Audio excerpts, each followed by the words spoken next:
Please say yes. All right, so like Dr. Robinson said, my name is Rebecca Massey. I'm an Honors Ambassador and I'm the President of the Honors College Leadership Council. First, I just want to thank you all for the opportunity to speak to you tonight. It really is a privilege. So first, when I was thinking about what I wanted to say to you all to give you a meaningful start to your life as an honors student, I thought a good way to start is what exactly makes you an honors student. So I personally am pre-med. I'm an anthropology major. I'm an English as a second language teacher. I'm a research assistant in a pain and fatigue lab. And last but not least, I am most definitely a cat person. Thank you. Thank you for clapping for my cats. So these interests may seem completely unrelated until I explain to you that I'm passionate about understanding how your English speaking status affects your ability to receive health care in America and how cultural differences impact our perception and expression of pain. The cats, however, are unrelated, but they are very cute. So anyway, you tend to find that in honors students, our interests are as diverse as they come. And honor students are not just passionate about science or engineering or business. They're interested in specific areas and specific issues within their field. And they're interested in creating solutions. When I think about my friends in the Honors College, that's what I immediately think about, what they're passionate about, what they've shared with me about their experience, their current studies, and their future plans to make an impact in their field.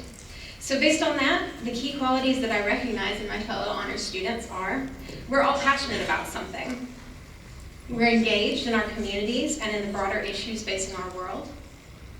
And we participate in interdisciplinary collaboration to create solutions to complex problems. So my question for you today is, what are you passionate about? If you had asked me this when I was in your seat 3 years ago, I might have said science or medicine. I'd always loved science, and college was my time to double down and forget my interest in other fields to become a real, true scientist. I didn't yet understand that my outside interests could allow me to find a niche within the medical field that made me even more passionate about my chosen career. So maybe today you know exactly what you're passionate about. Maybe you still have no clue. If tonight you know exactly what you're passionate about, that's great.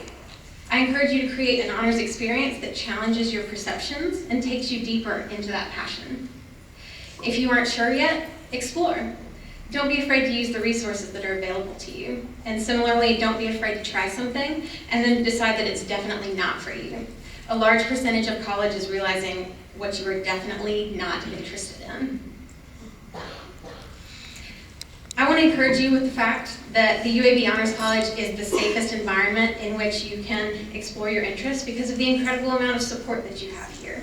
Your honors advisors, honors RAs, upperclassmen, honors student leaders, and honors professors are truly the greatest safety net that you could have. But no matter which of these categories you fall into, I want to share a couple of tips for how you can start to create your honors experience. First, take one class that sounds really interesting but doesn't exactly fit into your field of study. To be clear, I'm not suggesting that you take a lot of fun classes and delay graduation because your parents would hate me if I said that. So just take one class and do it early. It was a cultural anthropology class that in a cultural anthropology class that I first learned how your culture and your background affects your experience of health.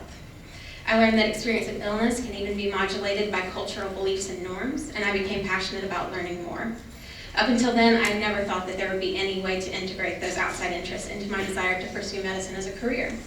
I didn't know that was an option, but my whole perception changed when I chose to take a class that didn't quite fit into what I thought I was supposed to study.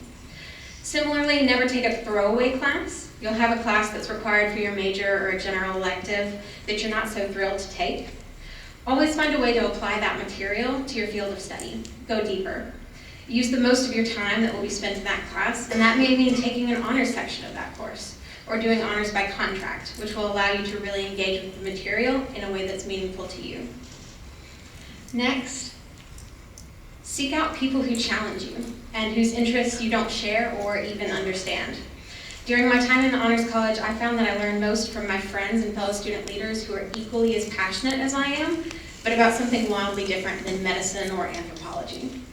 As an honors student, you're part of an incredible community of passionate people, and I really believe that all you have to do is engage with it, share your passions with others, and be open to listening and learning. I would encourage you, start to do that tonight. From now on, don't just ask someone, what's your major? Instead ask, what are you passionate about? What are you interested in, and why? Finally, if you're interested, tell someone. Speak to a professor about a class that you're interested in. If you're interested in their research, tell them. I honestly got one of my research positions by just approaching a professor and speaking with her about my interests and how they fit with her work. If you're interested in leadership opportunities, speak with the upperclassman who has the position that you want to have someday. And quick pro tip, if you're interested in joining an HCLC committee, email me. My email's right there. If there's an organization for something that you're passionate about, attend their events, get to know people, and let them know why you are interested. If not, gather some fellow honors students and create one yourself. If you're interested in national and international fellowships and scholarships, which all of you here should be, we've got an incredible office for that, which you'll hear more about tomorrow. Go, meet with them first semester. One of the worst mistakes that you can make is convincing yourself that you shouldn't apply for something. And I know personally my honors experience wouldn't be complete if an honors professor hadn't convinced me to step out of my comfort zone and apply for the Clinton Global Initiative University my freshman year. So my final words of advice, and then I promise y'all are gonna get food, is that the Honors College gives you all of the opportunities to explore your passions, to go deeper, and to challenge your perceptions. All you have to do is take them. Thank you.